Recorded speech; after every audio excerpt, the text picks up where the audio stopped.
Hi guys! Magandang buhay! Ako'y nagbabalik na naman sa inyo para sa 5 solusyon para sa 5 katotohanan ng mga guro or para sa 5 problema ng mga guro.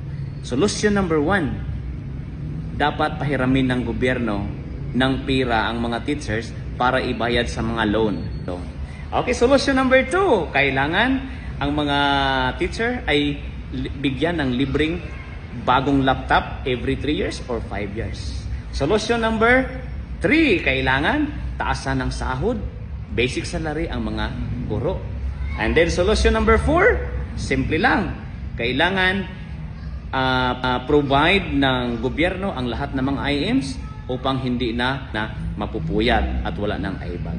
Then, solution number 5, kailangan ang mga guro ay magturo lamang. Yan lang po ang ating mga solusyon para sa 5 katotohanan ng mga guro. Maraming salamat and see you next time para sa ating 5 tips.